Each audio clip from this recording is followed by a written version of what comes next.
Vamos a grabar uno en inglés. Welcome to the Broski Doodles podcast, the best podcast in all the land. It's your boy Kiko Flow, Kiko Cervantes. Today we got a very, very special episode. We got a guest that it's not the first time he's here. It's not the first time. No, it's not the first. It's never. Actually, the first time was a very long time ago. Anyway, it was beautiful. We got Chef Maurice. Not only a great friend of mine, but how do I say this? An idol, a star in the world of culinary satisfaction, of gastronomical orgasms, of food climax. Would you say you're a connoisseur of mouth-watering experiences? I feel like that might be the best way to put it, for sure. That shit tingled your balls when I said it. Yeah. Okay. I'm gonna have to start using that for sure. All right. For shizzles. So, thank you for joining us today. The hat today that you're wearing, where is that from? Is this a team or is this Motherfuckers United? What's up? It is a team, Inter Miami. Oh shit, they're gonna fuck me up now. Inter Miami. Do they play in the MLS? They do play in MLS. And how they do? They made the playoffs this year for the second time in team history, so they lost. Any famous players there that we know? Gonzalo Higuain. Oh, he used to play for Real Madrid and Chelsea. Yeah. And he did really well back in the day, though. Okay, that's the main one right now. That I can think of, yes. All right. They signed a couple of players last year from Juventus. And then in San Francisco, where you're based, you have a team that's near, right? Is that the team from the LA Galaxy? Is that a David Beckham's or David Beckham bought the Miami one? David Beckham bought the Inter Miami one. Okay, so Inter Miami is David Beckham's. And then in the LA Galaxy is one of the bigger ones, right? With a lot of stars and shit. Yeah, in LA. Closer to me, I have the Earthquake. Oh, the Earthquake. The San Jose Earthquakes. Oh, yes. Fuck. Okay. What did you think? Have you gone to these games? I went to a San Jose Earthquake game. San Jose Earthquake. What's the feeling like? Oh, it is like, okay, in comparison to like other American sports, well, this is not an American sport, but compared to like going to a football, like, actual football, okay? It's like football with a hand, okay? Football or baseball or hockey or basketball, compare that to MLS, soccer. It's soccer. How is the feeling? Are they catching up to the fever? Is it still missing, or is the fucking scene there? Is the culture there? Has it? Because back in the day, like in the 2000s, it was still very, very, very small. It was still like a little child that was growing, the MLS. But now it seems that the games look like like you're in Europe, kind of. How did you feel about it? They're certainly building smaller stadiums so people can fill them up and feel a better atmosphere at it. This stadium in San Jose is small. I think it's 18 or 20,000. And you're very close to the pitch or the field. And it was packed. And it was like a shitty game. San Jose against Avalanche, the Colorado Avalanche. It wasn't like the big teams, but San Jose Earthquakes apparently have a rich history in soccer, thanks to the Mexican and Central American communities here. So yeah, the stadium was filled. They were singing. They had flags, and it was I like the atmosphere. It was very nice compared to other games like football or baseball. Maybe it had a better atmosphere, I think. Oh, really? Because, I mean, even though the football stadium for the 49ers, for example, it's much bigger. I think it's 80,000. And it was full, but there's no singing or there's no, flags. It's a different atmosphere for sure. No stabbings. No stabbings, And it was... Those are fun, don't get me wrong. Like, going to a football game is fun. Going to a basketball game is fun because I think the basketball game it's more enclosed you're in the arena and everything's closer, and you hear all the chants, and it feels louder just because I think it's close. It's a close environment. But I think soccer stadiums are fun to go to, regardless of the It is city. true that it's a different dynamic, and I think we've talked about this in the podcast in the past. In contrast with American sports and sports in the world in general, you have a lot of breaks and moments of pauses in American sports, and mainly that's to put in advertisement. But I think that for people that in general are already losing the ability to retain certain attention to things, they quickly need to move. If you don't keep them engaged and there's like a pause and there's like a break, I think that unless you're like a big fan, the casuals are not gonna engage. And with soccer or football, it has a peculiar thing about it that you have two halves and they're quite long and they don't stop. So you have to be engaged in the game at all times. And that makes it different from pretty much all sports, I think. It's very rare to find a sport that goes so long without stopping for anything. I mean, yeah, you have faults and shit, but even that is accounted for. And you kind of know when the game's gonna end. You have a little bit of a room at the end that it could very, very, very small. But in general, you know how long the game's gonna go. With baseball, with basketball, they can go whenever. Like you don't know when the game's gonna end. And I don't know if that's on purpose or if that actually makes it harder for casuals to follow it. I think that's the best part about time sports. So soccer has a certain time, and even though American football has times, like you said, it does have a lot of stops. So it doesn't make it. I mean, it makes it appealing in other ways. Now, like you said, advertisement. But I think now they're doing more stops so that you can bet. So you have certain gaps where you can make bets, and that seems to be a big thing. Damn, I didn't even think about it that way. So fuck advertisement. We're gonna stop the game in quarters and fucking call it the betting corner. Well, now I would say, I don't know, like 20 or 30% of the advertisement during the games it's sporting or it's betting stuff. You think this has to do with the fact that it's becoming legal in certain states? Yeah, for sure. It has to be. Right. It has to be. That's actually pretty cool. You can bet from your phone. So you can be in the stadium watching the game and betting from your phone while there's a stoppage or something. So that's crazy because there used to be a blocker that was going to a place to bet. Not all places are like this, but they tend to be filled with specific characters, right? There's an atmosphere there of certain riff-raffiness, right? And the fact that you can do it from your phone means that a suburban kid that might be intimidated to go in one of those places can just do it from the phone. So for people that want to make that money with betting, not the bettors themselves, but the companies that take the bets, it's like a perfect time for them to explode. And the US being such a capitalist country, it seems like it's just gonna blow up.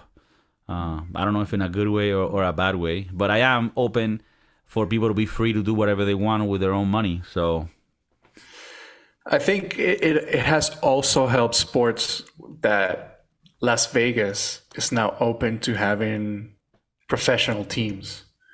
So before there wasn't a sports team in Vegas because the openness to betting, that now the leagues are more open to it and betting is part of the sport. That, that's one of the reasons hockey is now in Vegas. That's one of the reasons that the Raiders, that used to be the Oakland Raiders in football, now they're moved to Vegas and they're Las Vegas Raiders. I mean, a lot has to do on what they move, stadium, because they couldn't build a stadium in Oakland, but also the easiness to go to a casino right before the game. I went to the stadium. I didn't watch the game, but I went to the outside of the stadium, and it's across the street from all the casinos and all the betting places. Yeah, but I guess there's got to be a reason where like people feel more inclined to do betting if you're in that atmosphere. But you could do the betting even if there wasn't like a casino around. Right. But no, but I guess and people when they go to Vegas, they want to do dirty things. Have you gone to Vegas? Oh, you just told me you did. What happens in sorry, Vegas? My short time memory. Do you think Vegas is what they say, or is it overrated? Overrated for sure. Oh, really? It's 110 degrees in winter. I mean, not really, but it's hot all the time. You're in the middle of the desert. There's nothing to do in Vegas other than the strip. So I don't know. It's a very overrated place for sure. I mean, at least for me. But I've worked with people who like to go to Vegas on the weekends and I don't know, go party. Or... I gotta go to get to know it once, but it does feel like the place that's probably not my type. What is underrated? I hear the suburbs around Vegas for house pricing and the return on your investment that you can get. But that's another story. We're also starting a podcast that has to do with real estate. Okay, we're getting a real estate license, so we'll talk about that when that time comes. But let me talk to you about what I really wanted your opinion on and your insights. You are a chef. You are someone, I mean, rest in peace, but Tony Bourdain looked up to you. He knew of your skills, of the elegance that you had in the kitchen. And part of being a chef and also part of being an athlete, we're just talking about sports, is you gotta embrace your inner star.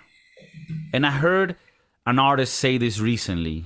He's like, look, sometimes you're put in situations where you think you're over yourself, meaning you're doing something that maybe is too large for what you thought you could do, right? You're overwhelmed by a situation where you're put in the spotlight.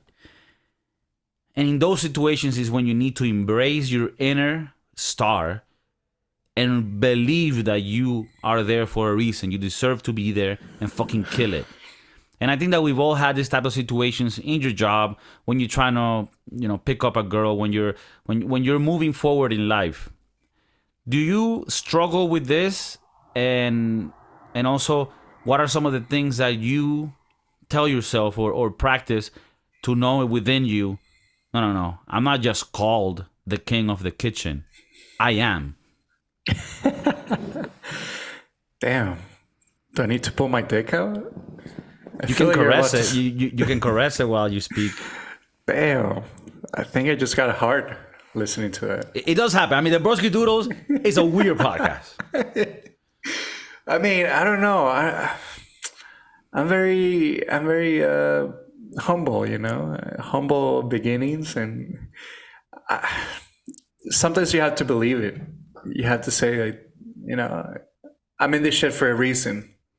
But sometimes it's hard to believe it. Sometimes you doubt it. You have to doubt it, but you also have to be strong enough to believe that you're there for a reason, right? Okay. Sometimes, because I'm thinking, okay, what could be some of the strategies, right, that you can put in place when you might feel like you're doubting yourself, right? Like maybe you grab your Dickaloonie and you say to yourself, it ain't the biggest. It ain't the meatiest. It's not the juiciest. But when it's out there, it goes harder than a motherfucker. It does it with love. So sometimes you gotta remind yourself of what it is you're capable of and stop doubting. And okay, people who listen to the Broski Doodles, they might be in the morning jogging to their job. And many times they listen to the Broski Doodles. Sometimes they're jerking off and they put the Broski Doodles in the background. No, it happens. It happens. And we're cool with it as long, don't tell us, but you're cool to do whatever you want. We have learned that a lot of the people that listen to the podcast actually put it while they're having sex with their partner.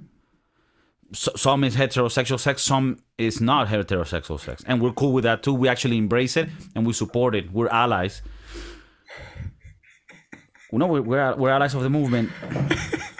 But some people might be coming out of a club where they just listen to DJ BJ do some dark techno and they're taking excessive amounts of ecstasy.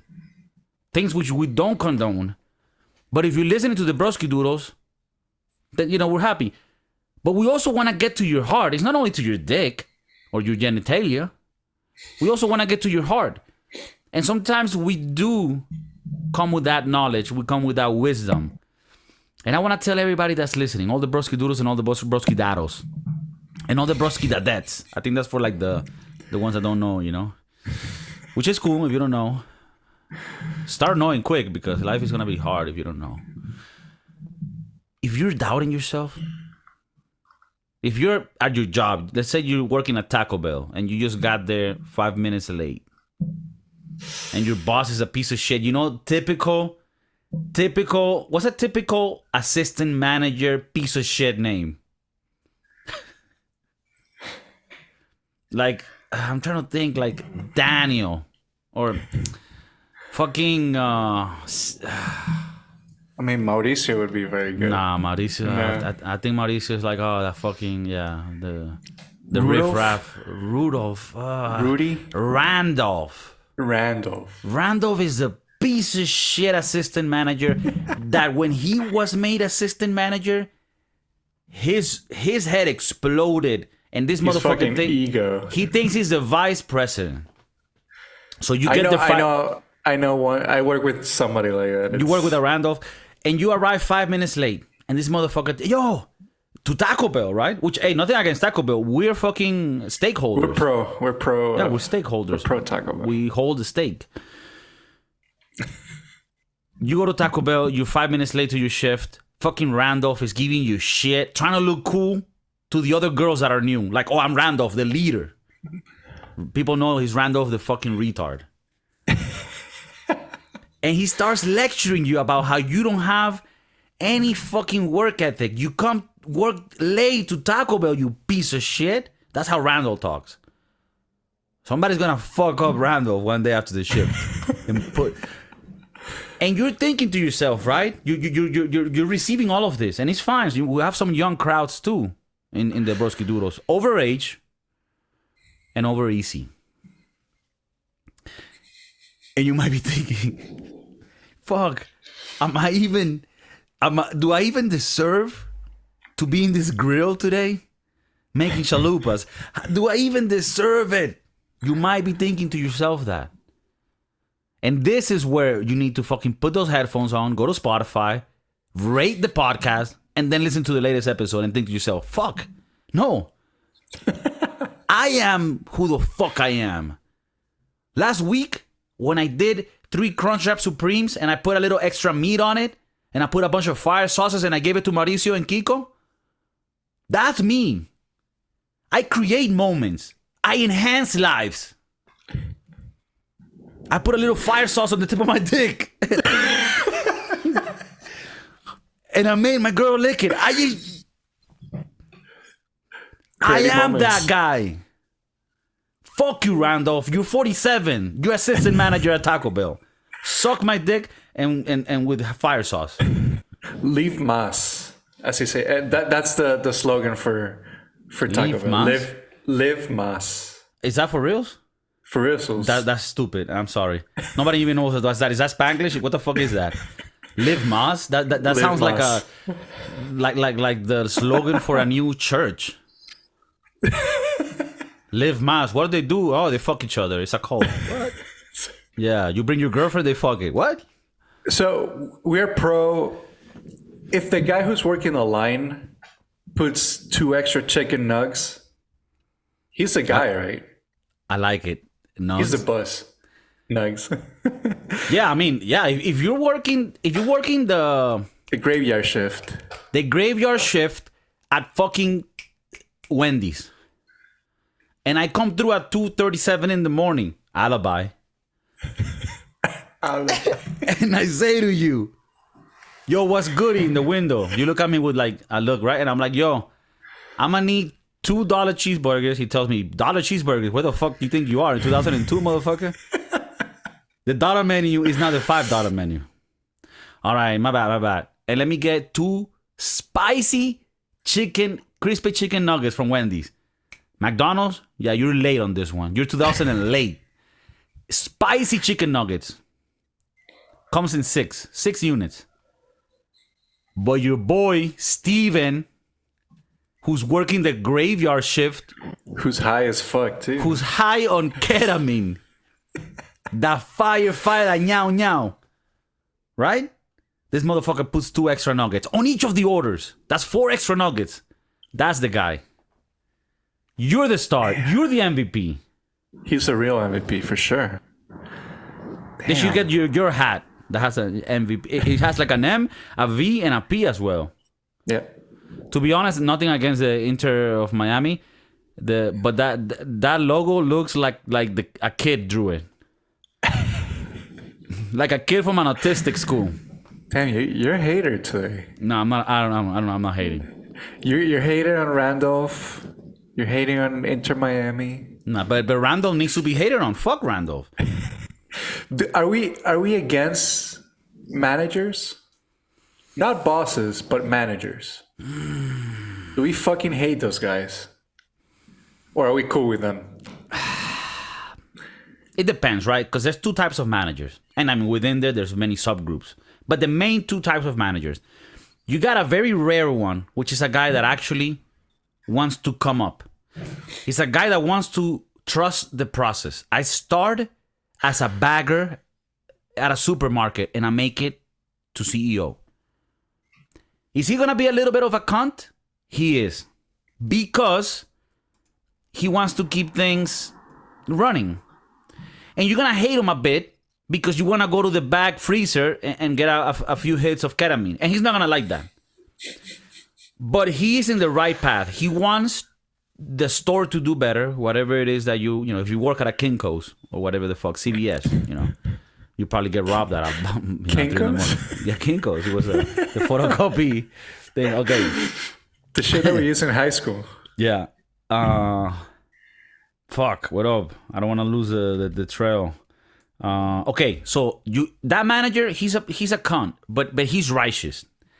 Then you have the manager that has self-esteem problems, but for some reason made it to manager, and now he thinks he's the president of the IRS.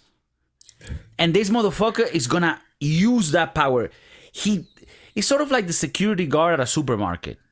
You gotta know your place. Right? You have a baton and you weigh 267 pounds and not of muscle. Right? You're a monk cop. Know your place. Same thing here. I don't know. I'm just... And then that manager is the one that wants to make you feel like shit and knows you're cool. He knows you're the guy. He knows you give the 2 extra chicken nuggets to your boys that are coming. He knows you, but he resents that because he's never been cool in his life. Okay, Maria Antonieta, you fucking... I need those vacation days, god damn it. Do you think that the second manager, the piece of wants shit, to be the piece of shit, he's the one that goes up to Amanda and he's like, Amanda, if you want to become a cashier, you have to come into my office and we need to have a talk.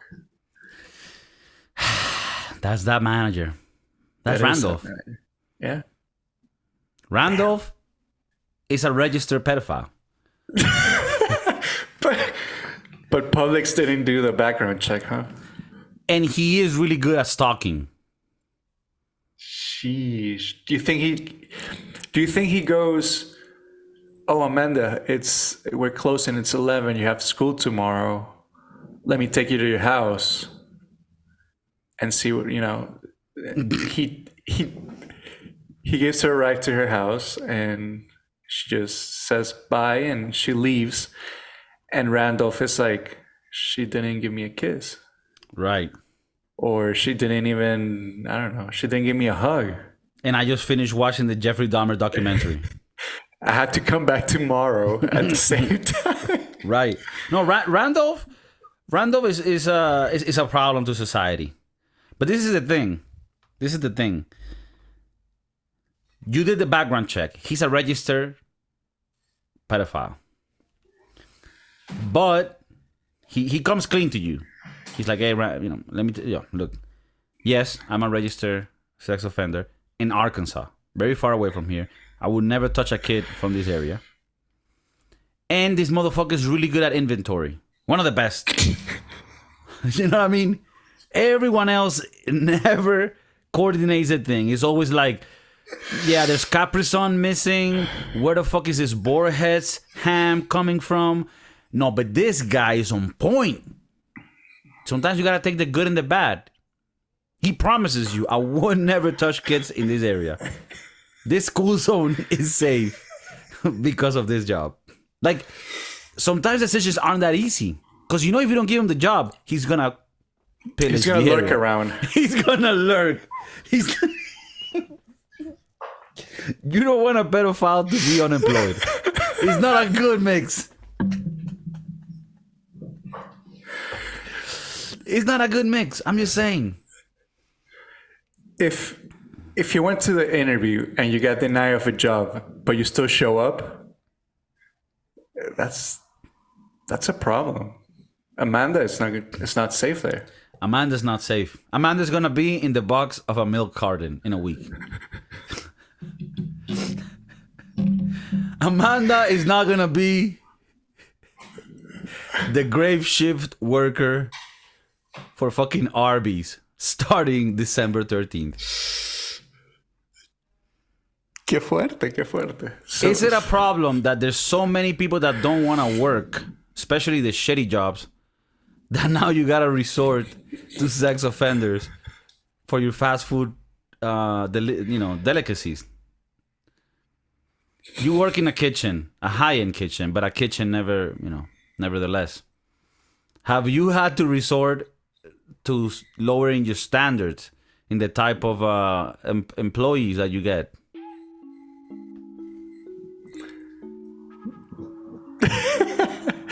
Yeah. Okay. Yeah. Your face said a lot, and you don't have to say further things. Like the Broski Doodles audience is good at imagining. Imagine, right? Imagine. I want to say again, coming back to the thing, and this is not an advice for the pedophiles. It's for the rest of you. Your inner star, fucking embrace it. If you got Randolph at work making you feel bad and telling you shit, don't go and hit him and break his nose, because that's gonna put you many steps below in the stairways to heaven, right? That's gonna get you to the highway to hell. But do start writing down in a notepad who bothers you, who's a piece of shit, who's annoying, and at the end of the year, you get a chainsaw. And you destroy the paper as to let those bad energies leave. And then you go to Chef Maurice restaurant and leave a tip, you piece of shit. This is America. And it's 30% tip because the waiters are worth more than the whole establishment. Okay? If you're a waiter and you complain about your salary, you shouldn't have gone to that singles cruise. You should have maybe, done one of those technical school courses and become, I don't know, an eyebrow threader or some shit. You know what I mean? All right. Well, for the people listening at home, at work, maybe you're coming out of a whorehouse and you need a little bit of a downtime, What was the name of those places that Jeffrey Dahmer used to go? To the bathhouse. Bathhouses. Maybe you're coming out of the bathhouse. Maybe you're coming out of a bathhouse and you came 5 times and you're looking for a little bit of a refresher to go back in there, and keep going. The podcast is here for you. Chef Maurice, always a pleasure to have you on this podcast. If you listen to the podcast and you say, I barely understood because these guys have such a thick accent, we also have a Spanish podcast that the link is below. If you want to hear us speak on our mother tongue, it's not that much better, but it is a little bit more clear. Okay, and for the people that still like to listen because of our accent, I love you. It's a sexy accent. We're a big hit on American women. American women who are not racist.